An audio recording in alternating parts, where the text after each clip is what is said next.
যারা জুলাই আমাদের সহযোদ্ধা ছিল তাদের সামগ্রিক আচরণ এটা ব্যক্তি সাদিক কায়েম না, পুরো জাতিকে অনেক বেশি আশাহত করছে। আমরা আশা করেছিলাম আমাদের যারা জুলাইয়ের সহযোদ্ধারা ছিল, জুলাই পরবর্তী নতুন বাংলাদেশ বিনির্মাণে তারা সবাই ঐক্যবদ্ধভাবে নেশন বিল্ডিংয়ের জন্য আমরা একসাথে কাজ করব। আমাদের মধ্যে মতের বিরোধ থাকবে, কিন্তু বাংলাদেশ প্রশ্নে, জুলাইয়ের প্রশ্নে, একদম ন্যাশনাল কনসেনসাসের প্রশ্নে আমরা সবাই ঐক্যবদ্ধভাবে কাজ করব।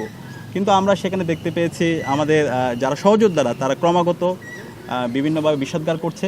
তারা বিষোদ্গার করলেও আমরা তাদেরকে ভালোবাসা দিয়ে তাদের মন জয় করতে চাই, আমরা জাতির মন জয় করতে চাই। আমরা বলতে চাই জুলাইয়ের শহীদরা যে জন্য জীবন দিয়েছে, আমাদের ভাই আবু সাইদ যে ইনসাফ ভিত্তিক বাংলাদেশ বিনির্মাণের জন্য জীবন দিয়েছে, আলী রায়হান যে জন্য জীবন দিয়েছে, আবদুল্লাহ তাহির যে বিপ্লবের জন্য জীবন দিয়েছে, সে আকাঙ্ক্ষার আলোকে ইনসাফ ভিত্তিক বাংলাদেশ বিনির্মাণ না হওয়ার পর্যন্ত আমরা লড়াই চালিয়ে যাবো ইনশাল্লাহ। এই ক্ষেত্রে যদি কেউ জুলাইয়ের সাথে গাদ্দারি করে, জুলাইয়ের যে আবেগ আছে, শহীদদের যে আকাঙ্ক্ষা আছে, সেখান থেকে যদি দূরে সরে যায়, আমরা তাদের বিরুদ্ধে আমাদের প্রতিবাদ প্রতিরোধ সবসময় জারি থাকবে। আমরা আশা করব তারা তাদের জায়গা থেকে দায়িত্বশীল আচরণ করবে। তারা যাই বলুক, আমরা সবাইকে ভালোবাসা দিয়ে মন জয় করে নিতে চাই। তাই বিপ্লবে আমরা যখন একত্রিত হয়েছি, আমরা কেউ আমাদের রাজনৈতিক পরিচয় নিয়ে যাইনি। আমরা সবাই মজলুম ছিলাম। আমরা জালেম হাসিনার বিরুদ্ধে ঐক্যবদ্ধভাবে আমরা লড়াই করেছি। তখন আমি দেখি না যে আমার পাশে সে কি বামপন্থী, নাকি সে ডানপন্থী, নাকি সে ইসলামপন্থী, সে কোনপন্থী দেখি নাই।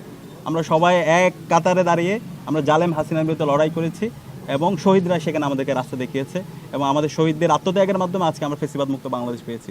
সেখানে জুলাই বিপ্লবের পর থেকে আমরা বারবার বলছি এই শহীদরা সবার। আমরা যদি এদেরকে শুধুমাত্র দলীয় একটা আইডেন্টি দিয়ে তাদেরকে যদি আমরা আইডেন্টিফাই করি, তখন শহীদদের এটা সম্মানহানি করা হয়।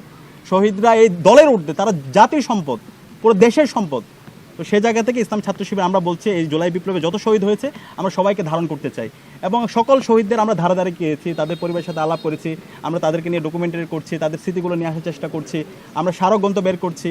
তো আমরা মনে করি এরা জাতির সম্পদ, আমরা সবাইকে ধারণ করব। সবাই যে আকাঙ্ক্ষার জন্য জীবন দিয়েছে সেই আকাঙ্ক্ষাকে ধারণ করে আমরা আগামী বাংলাদেশ বিনির্মাণ করার জন্য আমরা ঐক্যবদ্ধভাবে কাজ করে যাব এবং বাংলাদেশের দীর্ঘদিনের যে সংগ্রাম লড়াই, 1947 সালের পর থেকে দীর্ঘদিনের যে সংগ্রাম, সেই সংগ্রামের প্রতিচ্ছবি যদি আমাদের এই জুলাই সনদে না থাকে এবং এই জুলাই বিপ্লবে সবচেয়ে গুরুত্বপূর্ণ যে সময় 19 জুলাই থেকে 2 আগস্ট পর্যন্ত যে 9 দফা এবং 9 দফা পরবর্তী আন্দোলন সমন্বয় করা, এই সামগ্রিক বিষয়ের যদি প্রতিচ্ছবি এখানে না থাকে, তাহলে এই জুলাই সনদ এবং জুলাইয়ের ঘোষণাপত্র এই জাতি মেনে নেবে না।